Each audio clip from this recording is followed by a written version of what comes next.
Les amis, quand un homme de Dieu, bon, c'est comme ça qu'ils disent qu'on doit les appeler. Nous sommes des hommes de Dieu, des hommes qui ne pêchent pas là. Des personnes qui marchent partout avec la parole de Dieu là. Donc les personnes qui passent tout le temps à critiquer notre façon de croire en Jésus étant l'église catholique là.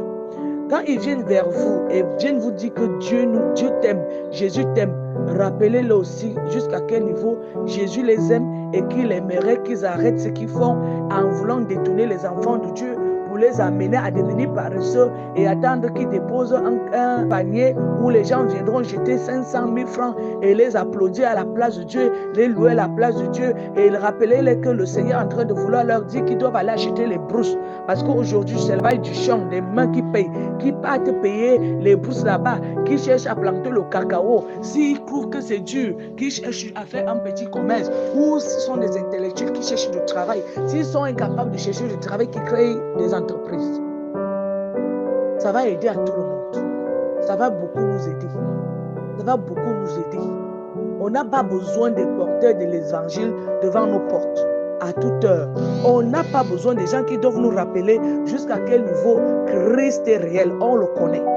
On n'a pas besoin des gens qui doivent à tout prix nous renvoyer des messages qui ont déjà été dits et qui sont en train de renverser cela contre notre personne pour qu'ils puissent être déposés et que les gens les acclament, que ce sont eux qui maîtrisent et qui connaissent la connaissance de la vérité. Ici, il est très important que tout le monde puisse lire la Bible et surtout l'Apocalypse. Je le dis toujours, l'Apocalypse et surtout la Genèse.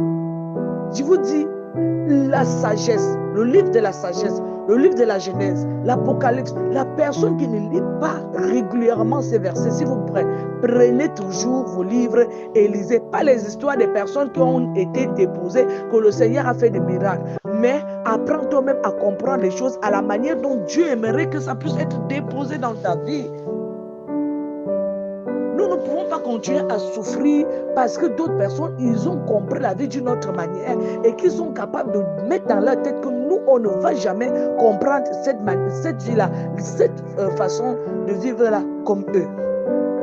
Soutenons des personnes défavorisées dans des zones rurales. L'avenir est pour nos jeunes, l'avenir leur appartient, l'avenir peut encore sourire à la jeune fille mère. N'hésitez pas de porter votre soutien à l'égard de ces jeunes enfants.